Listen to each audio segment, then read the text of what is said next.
Kisah cinta keturunan Sunan Kalijaga yang orang banyak baru tahu, pasangan yang romantis. Sunan Muria adalah salah satu dari 9 wali yang dikenal sebagai Wali Songo. Beliau adalah putra dari Sunan Kalijaga, salah satu wali yang paling berpengaruh dalam penyebaran Islam di tanah Jawa. Sunan Muria lahir dengan nama Raden Prawoto di daerah dekat lereng Gunung Muria, utara kota Kudus. Beliau banyak belajar ilmu agama kepada ayahnya dan juga kepada Sunan Ngerang, seorang ulama yang disegani karena ketinggian ilmunya. Dewi Roroyono adalah putri dari Sunan Ngerang. Beliau adalah seorang wanita yang cantik rupawan dan berbudi luhur. Dewi Roroyono menjadi istri Sunan Muria setelah beliau berhasil menyelamatkannya dari penculikan oleh Pathakwarat. Merupakan seorang murid Sunan Ngerang yang jatuh cinta kepada Dewi Roroyono dan bertindak kurang ajar. Sunan Muria menolong gurunya dengan menghadapi Pathakwarat dengan kesaktian dan keikhlasannya. Sunan Ngerang kemudian menjodohkan putrinya dengan Sunan Muria sebagai tanda terima kasih. Sunan Muria dan Dewi Roroyono hidup bahagia sebagai pasangan yang ideal. Mereka tinggal di padepokan Gunung Muria dan berdakwah mengajarkan Islam kepada masyarakat sekitar. Baca juga kisah Sunan Gunung Jati menimba ilmu agama hingga negara Arab, bagaimana cara perjalanannya. Sunan Muria tidak hanya pandai ilmu agama, tetapi juga pandai bercocok tanam, berdagang, dan melaut. Beliau banyak mengajari warga cara bertani, berdagang, dan melaut dengan baik dan halal. Sunan Muria juga dikenal sebagai orang yang ramah dan gampang bergaul dengan masyarakat.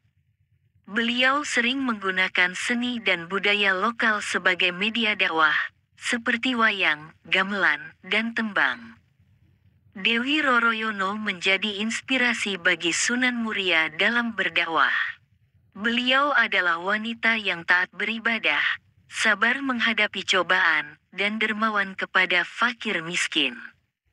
Dewi Roroyono juga membantu suaminya dalam mengurus padepokan dan mendidik anak-anak mereka. Mereka dikaruniai 5 orang anak, yaitu Raden Umar Said, Raden Muhammad Said, Raden Abdul Qadir Jailani, Nyai Ageng Bagelen, dan Nyai Ageng Kajoran.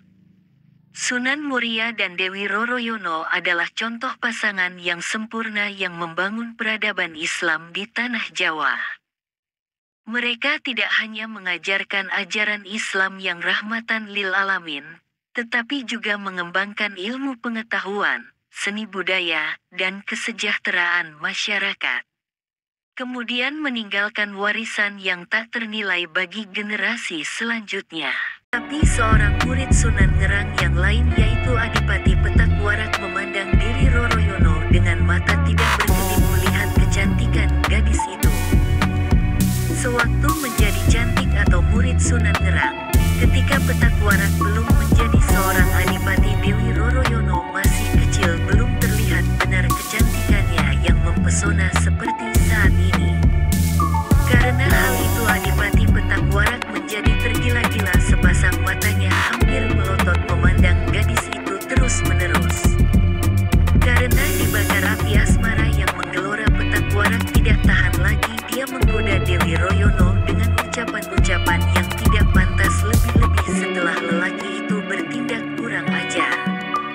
Tentu saja membuat Dewi Roroyono merasa malu sekali, lebih-lebih ketika lelaki itu berlaku kurang ajar dengan memegang bagian tubuhnya.